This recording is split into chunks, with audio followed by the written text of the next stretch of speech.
in the modern world has a new anxiety these days. Just as we've become totally dependent on our computers, they're being stalked by saboteurs. A mysterious, almost lifelike organism attacked 6,000 computers across the nation, spreading confusion and alarm. It was a wake-up call for the internet to sort of take things a little bit more seriously, like they were caught with their pants down. I think it changed the nature of the way the public thinks about computing.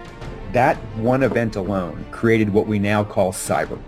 In November of 1988, the newly formed internet would be crippled by 99 lines of code in the first ever cyber attack. The incident would receive news coverage around the world, exposing the complete lack of security on computer systems and revealing the dangers of an unprotected internet. It created a new frontier for computer science as the mentality around computer networking changed and the cybersecurity industry was born.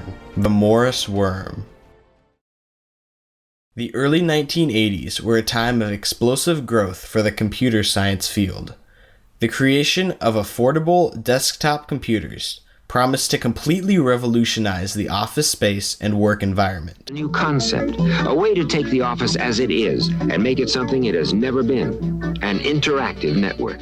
At the time, computer networking technology primarily focused on small, private networks, meaning that there was not much concern for security. However, the invention and widespread adoption of the Internet Protocol in 1983 sought to change that by providing a universal language for all computers across the globe to communicate. By 1988, the Internet had exploded to over 60,000 devices around the world. However, many Internet applications, such as email programs and file sharing services, still maintained the trusting nature that existed prior to 1983.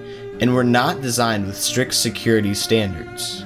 When we think about networks, computer security wasn't something that was like, a design consideration, and that was a problem back in '88.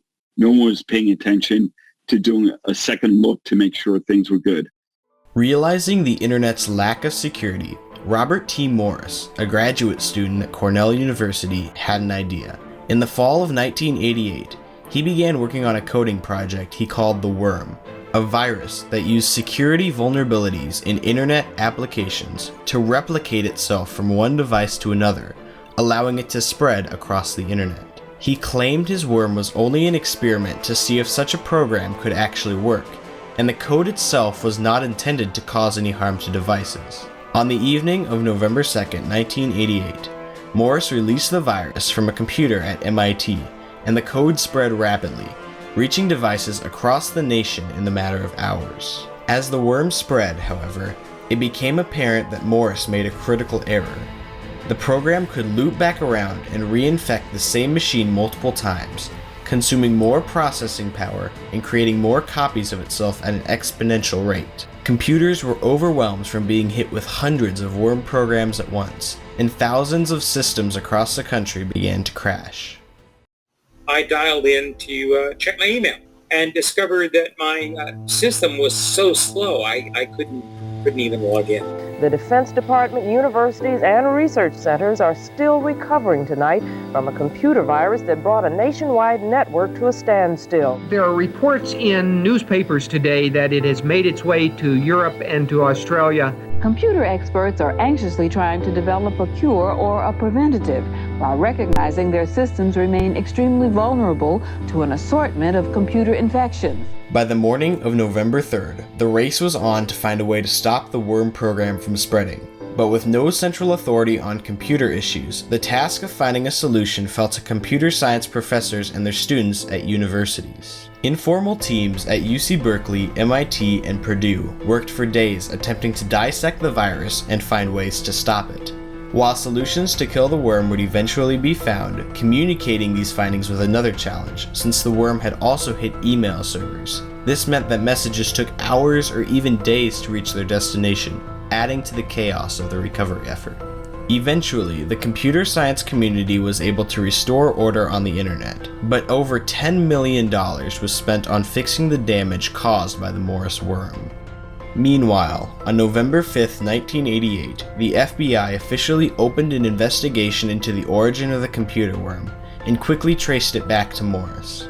Investigators raided his Cornell apartment, seizing documents and floppy disks as digital evidence. The legal battle that ensued would be extremely controversial, once again putting Morris in the national spotlight. He was indicted under the Computer Fraud and Abuse Act of 1986, the first ever use of the law. However, the unprecedented scale of the attack and the jury's lack of technical knowledge raised several questions about how much of a punishment Morris should receive, especially since he claimed he never had malicious intent. After a series of debates and a federal appeal, Morris would eventually be found guilty by a federal judge on March 7, 1991, and sentenced to probation and a $10,000 fine. While many considered this to be a slap on the wrist, it was clear that the Justice Department intended to use Morris as an example to deter future hackers, and the case proved to be an important frontier for digital justice moving forward. The ramifications of the worm extended far beyond the legal sphere as well. The incident was covered extensively by media outlets across the globe, and in the eyes of the public, it had revealed the weaknesses and severe dangers of the internet. The realization that users could no longer trust the safety of their machines when wired into the network forever changed the public's perception of the technology field, as the trustworthy nature of the internet began to vanish. This was a really important time for computers, and it was the first time the public realized that maybe it couldn't be trusted to always be there. Maybe there could actually be problems that would bring it down, and that was really disastrous. For government officials, the lack of a centralized response to the incident was a particular point of concern, and it was clear that a government-appointed team needed to be put in place to handle such events. As a result, on December 6, 1988, DARPA provided funding to create the first government organization dedicated to computer security incidents. The Computer Emergency Response Team, or CERT, was established to serve as a focal point for coordinating incident response efforts in the future.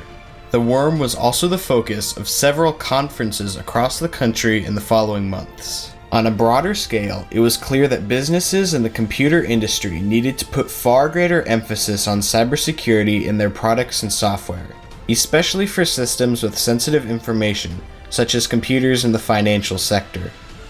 The image the public has of our computer systems, their quality and what they do, has been hurt. It's going to cause a lot of computer companies to think a little bit more on how they go about instituting security in their systems and testing the software. As a result of the new and increasing threat posed by computer viruses, banks and businesses are beefing up their security measures to reduce the chance of a financial catastrophe. The 1990s brought about even more expansion for the internet, thanks to the growth of personal computers in homes around the world. But with that came an exponential rise in the number of malicious programs on the network, a large percentage of which were inspired and modeled after Morris's worm. After this internet incident, the number of computer viruses that were being written and released jumped into the hundreds in a matter of a year. And there was this realization that this software is going to be more of a problem, and we have to take an approach that's different than what we were taking before. The growing virus issue led to the development of a new type of application designed to ward off threats, dubbed antivirus software. By the early 90s, the market was flooded with dozens of these so-called vaccine programs, such as McAfee and Norton. This new cybersecurity industry, which found its roots in the Morris worm of 1988, would become one of the fastest growing industries of the 90s, and was the dawn of a new era for the technology field.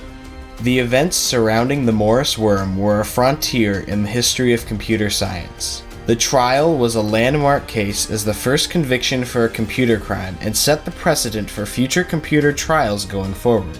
The widespread public panic and media exposure revealed to the world for the first time how dangerous the internet could really be. The massive damage acted as a much-needed wake-up call to technology companies that their development practices needed to change, and directly led to the first government cybersecurity agency. And while the success of the worm led to the formation of similar attacks, the Morris worm was ultimately responsible for the start of a new frontier, the field of cybersecurity, an essential part of keeping our devices safe and secure.